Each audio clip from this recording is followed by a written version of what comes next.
winding down in here, Top. Well, Thanksgiving week, huh?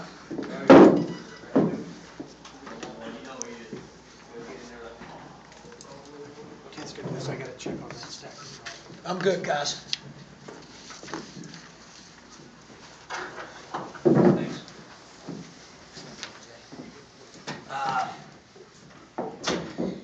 Obviously, a tale of two halves. I thought that I want to give Brown credit. I watched him, obviously, the last 2 days pretty heavily. I told their coach prior to the game I wanted to talk to him afterwards and pick his brain a little bit. I think he does a great job. I really thought that they were well coached. I thought they ran good stuff. I thought they screened really well. I thought their team had some toughness about them and an IQ about them that I really liked in preparing for the game. And I thought in the first half that they were the better team in the first half. I thought they played a little bit more toughness than we did, a little bit more sense of urgency. And I thought Spieth obviously was terrific. Tonight, it's not very often you see a 6'2" guard, and he's very crafty. And he made that fader on the baseline the second half over Ray. He made a scoop shot over Nana. That's not easy to do. And I thought he played well. In the second half, though, we turned it up. We did. And I thought our effort level and our focus was much better in the second half. We had some scouting miscues in the first half. I thought we were more locked in the second half. And then once again, our team shows its unselfishness with 30 field goals, 17 of them assisted. 5 guys in double figures. Nana knocking on the door to be number 6. So, in fact, I thought at times which is a good problem to have, I thought we overpassed a little bit. So we talked about kind of taking what's there, reading it. Don't predetermine whether to shoot or pass the ball. Take what's there.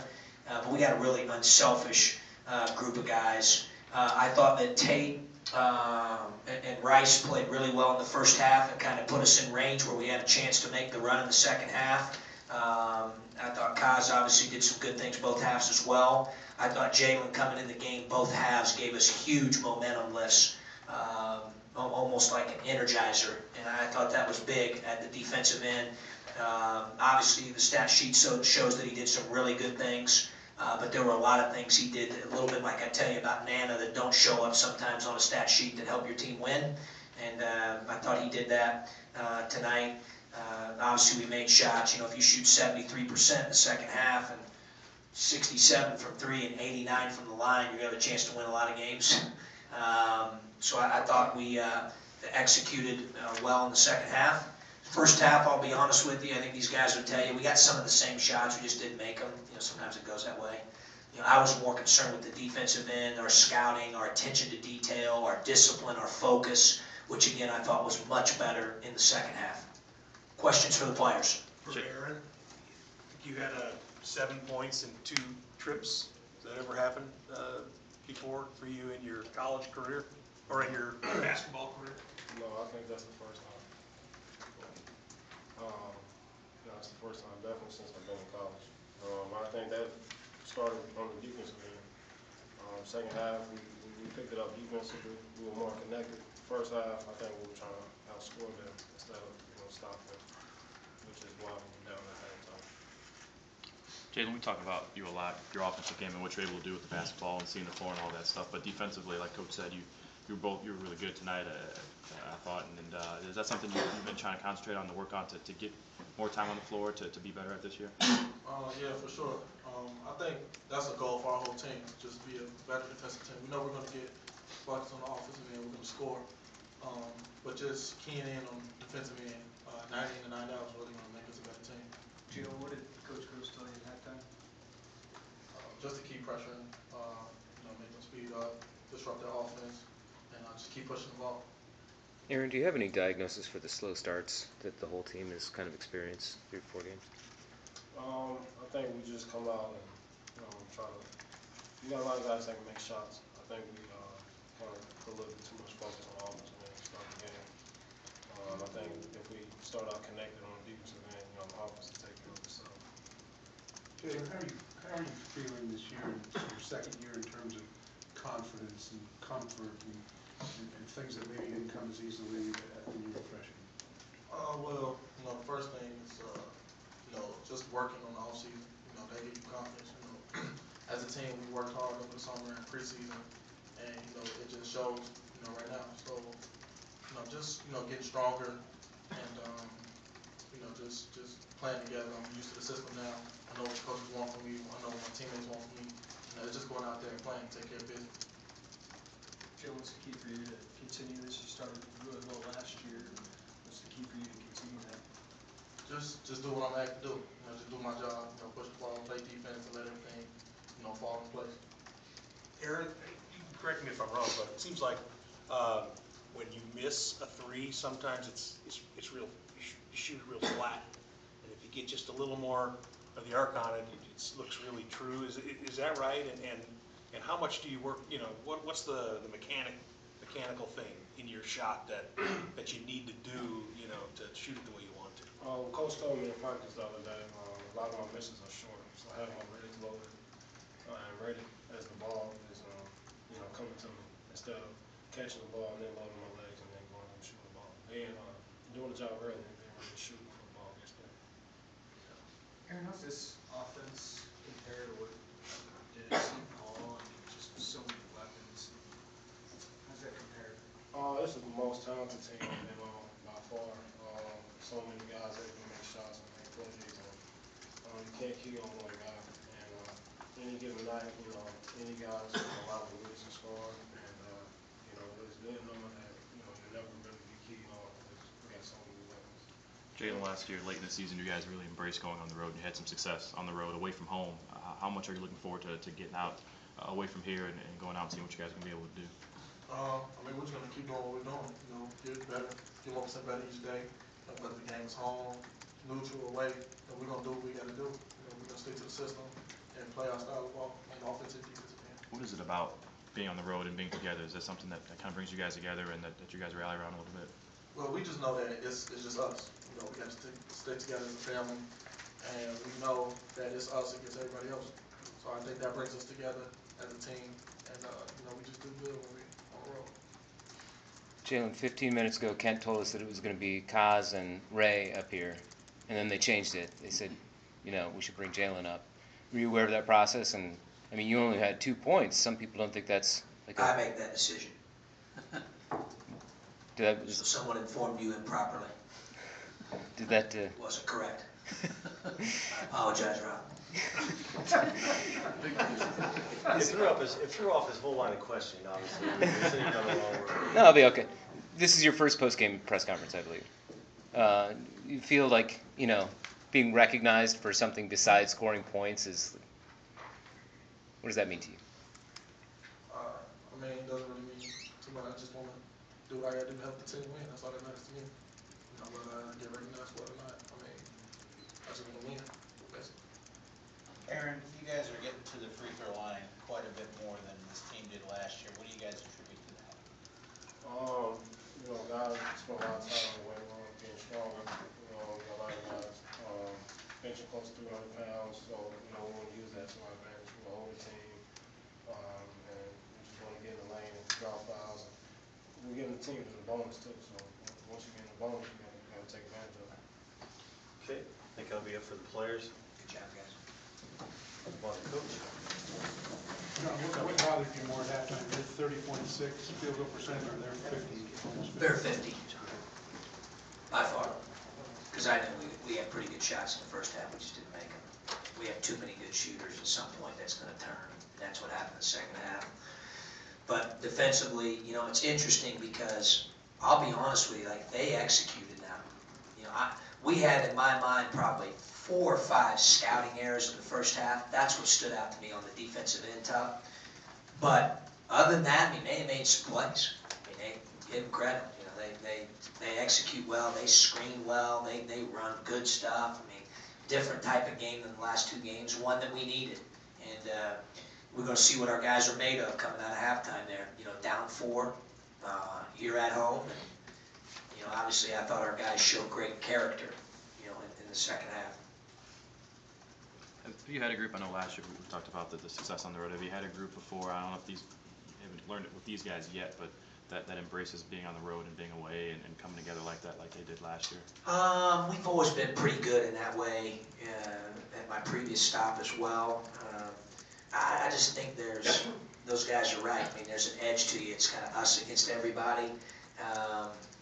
Sometimes when you get away from home, you can get a little bit more focused too, Marcus. You know, I hate to say you quarantine them, but you know, they're with you the whole time you're there. You're very locked in. You know, you almost have a singular focus of preparing for that opponent in that game, and that's all that's on your mind. And you know, obviously during weekday games, we take academic people with us, we have a study table, and we understand that we have academic responsibilities that are really important. But I think it's easier to get locked in, maybe.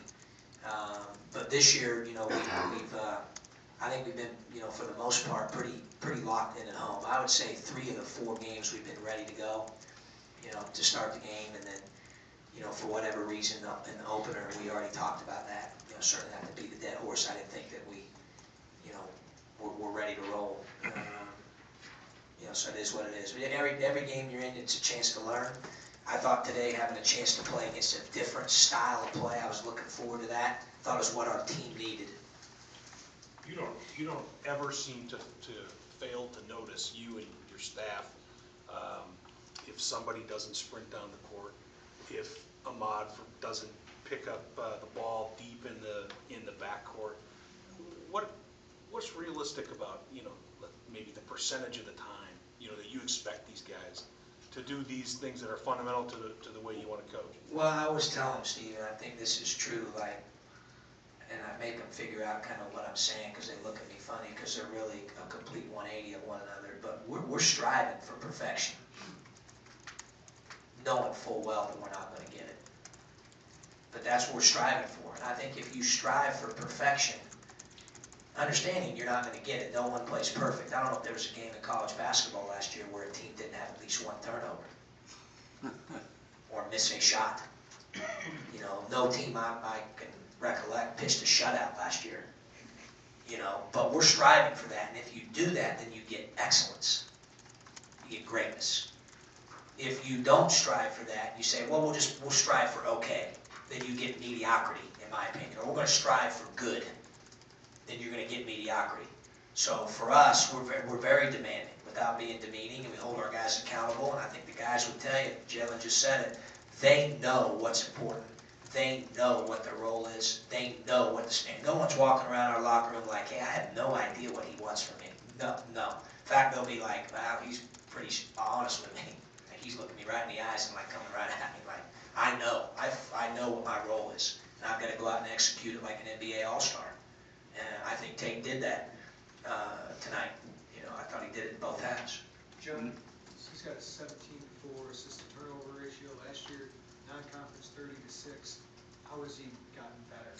Bigger, physically, stronger, a little bit tougher mentally, understands the system better, understands his role better, embraces that. I think he'll be able to handle adversity a lot better.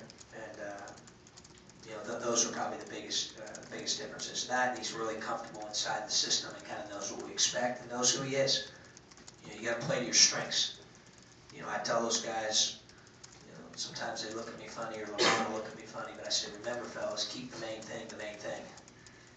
You know, you don't have to prove to somebody, you know, keep the main thing the main thing. Bring your strengths to the table. We got some pretty talented and gifted guys. If everybody brings that to the table, then we have a chance to be a really good team. When you first arrived here, you said you'd like to play 9 or 10. This is the first time you've been able to do that. Yeah, no question.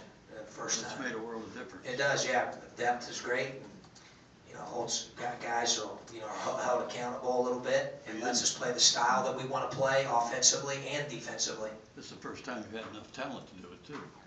I mean, obviously, I have respect for the guys I coached on the first 2 teams, and you know, we had some talented guys. I mean, there's more of them. That's what Yeah, there's more depth, top to bottom, for sure.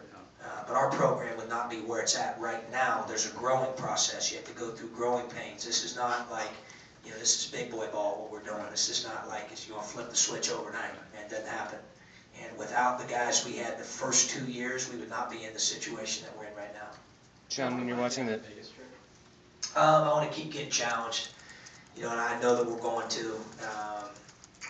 You know, I think it keeps getting ramped up and it gets a little bit harder each game here coming up, and I like that. I like the fact that we've got to go into some a hostile environment here. We've got to go to play neutral games. We've got to go get away from home. I think that's good. That's going to help us grow up even more as a team. Just want to keep getting better. That's really all we can control. Our deal is, we want to maximize this team's potential. We're on a mission to do that. As Egwu said, and maybe the greatest quote I've ever seen, certainly in my coaching career, of the teams I've coached, you don't want to have any regrets. And we're operating as such. John, when you watch a game tape that's got your next two opponents in it, is that advantageous, disadvantageous? I think advantageous, Rob. Obviously I have normally I would have zero film, be going to get a folder right now when I'm done with this and getting an edit that I take home with me. But I have watched the game that they played against Brown, so I have a little bit of a feel, more so than I would normally.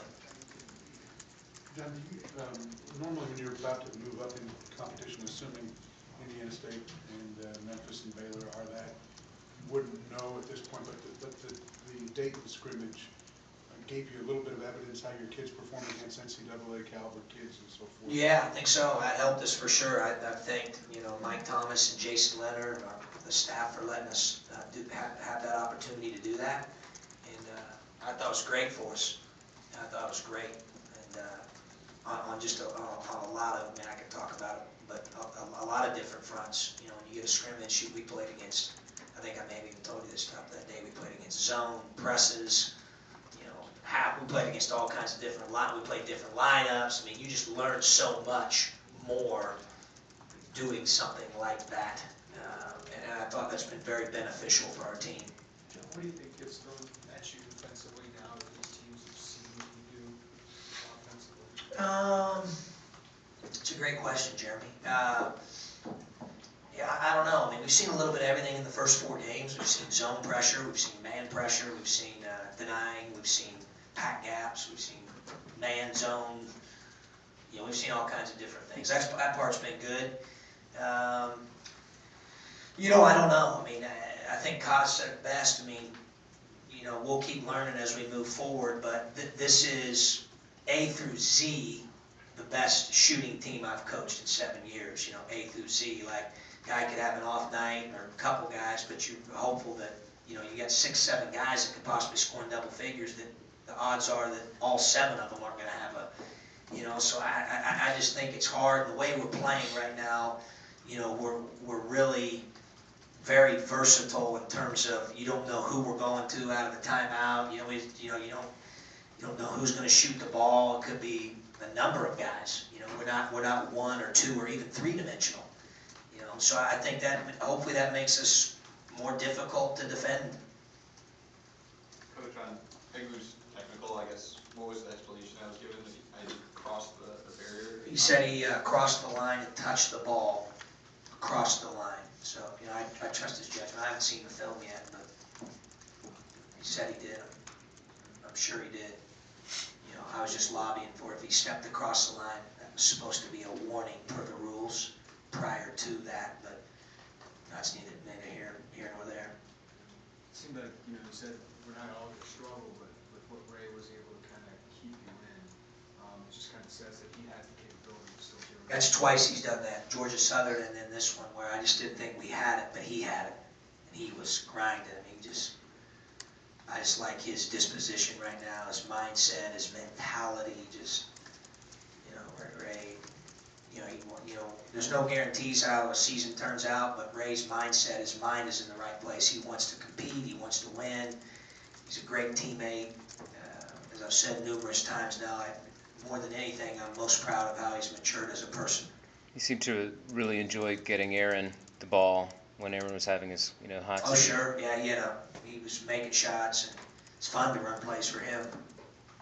He makes shots, and we utilize him in different situations, and ran some stuff for Ray, Malcolm, Ahmad, Anna, Laron. We run all kinds of different things for those guys. It's good to have that many weapons, but it's certainly, Rob, a luxury to have a guy like Cos out there who's so physical, that's willing to screen and put you in a predicament where you either help off of him or you don't. If you help off of him, then he's going to make a shot. And, if you don't help off of him, then somebody else is going to hit you with a shot. And it's just,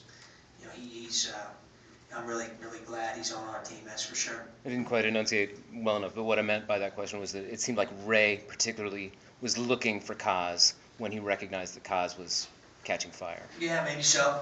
You know, I thought Ray, he turned it over a couple times there. That's kind of who I was alluding to. And, you know, I told him he was almost like looking to overpass.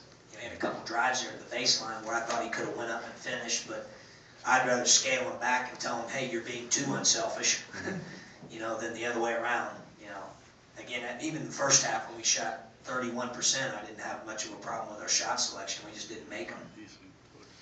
Final question for Coach? All right. Guys, have a happy Thanksgiving.